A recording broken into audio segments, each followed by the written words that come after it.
Halo teman-teman, kembali lagi bertemu di channel saya. Kali ini saya mau share sedikit tentang bagaimana perakitan dari sebuah passive crossover. Biasanya komponen-komponennya saya letakkan pada PCB polos seperti ini, dan nantinya akan diikat dengan kabel tie dan diperkuat dengan menggunakan lem tembak biar dia tidak lepas dan stabil.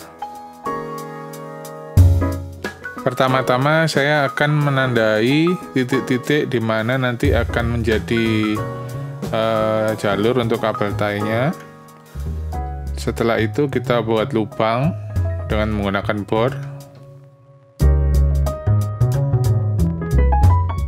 Di sini biar cepat saya sekaligus membor 2 PCB karena nantinya untuk speaker kiri kanan.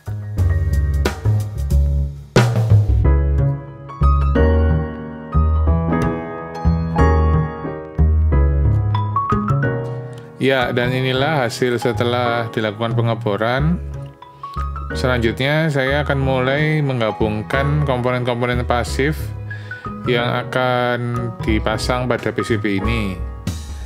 Ya, untuk crossover kali ini, kebetulan untuk mendapatkan nilai yang saya cari, saya menggabungkan dua kapasitor MKP, yaitu 4,7 UF dan 2,2 UF. Oh ya, buat teman-teman yang mungkin belum tahu, kalau kita mau menambah nilai kapasitan dari sebuah kapasitor, bisa kita lakukan dengan cara memparalel kapasitor. Jadi misalkan kapasitor 3 UF, kita tambah dengan 3 UF, di paralel nanti akan jadi 6 UF. Hal ini seringkali dilakukan karena mungkin di pasaran sulit mencari nilai-nilai kapasitor yang di luar nilai kapasitor yang umum.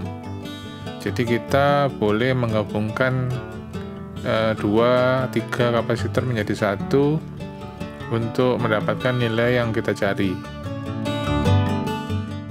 Selanjutnya, dari komponen yang sudah saya gabung tadi, mulai saya pasang pada PCB. Nah, ini di sini saya mengikat sementara dulu menggunakan kabel ties yang model kawat, bukan yang plastik. Ini untuk melayout sementara, jadi nanti setelah disolder akan diikat permanen menggunakan kabel tie yang plastik.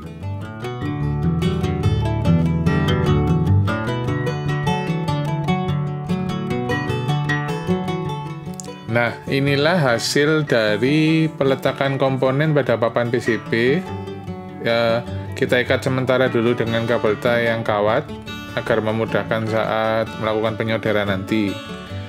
Yang perlu kita perhatikan di sini, sebenarnya untuk peletakan komponen ini sesuai dengan selera dan keinginan masing-masing. Cuman kita harus berhati-hati pada saat meletakkan komponen koil, karena apabila terlalu dekat, koil ini akan saling berinteraksi dan membuat nilai ada koil tersebut bisa berubah. Nah, ini ada sebuah gambar yang saya ambil dari Google. Di sini ada contoh-contoh peletakan koil dan jaraknya. Nanti mungkin bisa di-pause saja kalau ingin membaca.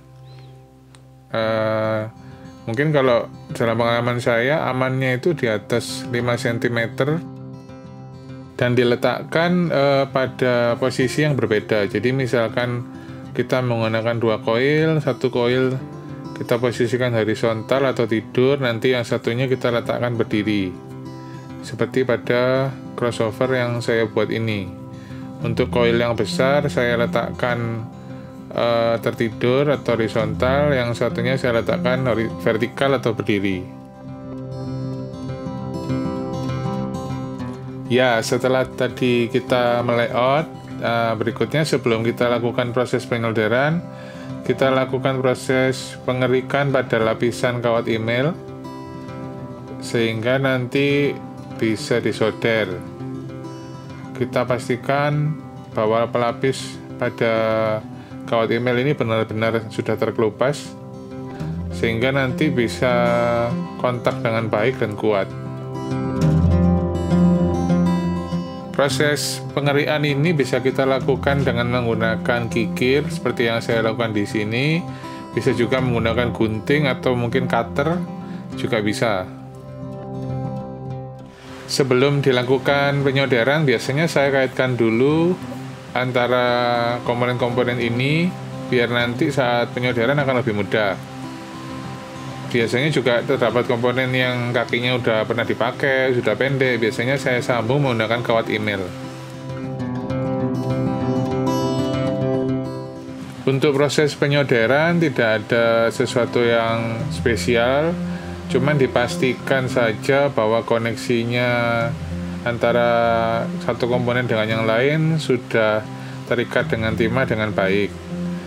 Di sini saya menggunakan timah biasa, tetapi jika teman-teman memiliki dana lebih, dapat menggunakan timah-timah yang lebih baik.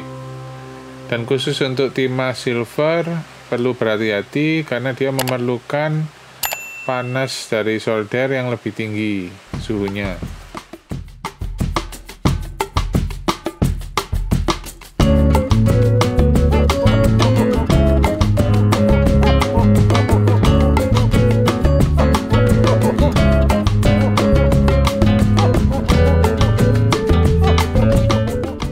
Saya suka menggunakan PCB polos ini karena biasanya bagian belakangnya yang ada tembaganya ini saya gunakan sebagai ground. Jadi kita tidak perlu sulit-sulit melayout PCB jika projectnya hanya untuk project sedikit. Tapi jika teman-teman berencana memproduksi PCB crossover dalam jumlah banyak, alangkah baiknya kalau kita menggunakan PCB yang sudah di layout, akan lebih rapi dan mudah. Nah, sekian dulu tips tentang passive crossover kali ini. Apabila teman-teman ada pertanyaan, bisa tinggalkan di kolom komentar. Dan barangkali yang mau usul enaknya saya mengangkat topik apa berikutnya, bisa juga tinggalkan di kolom komentar. Terima kasih.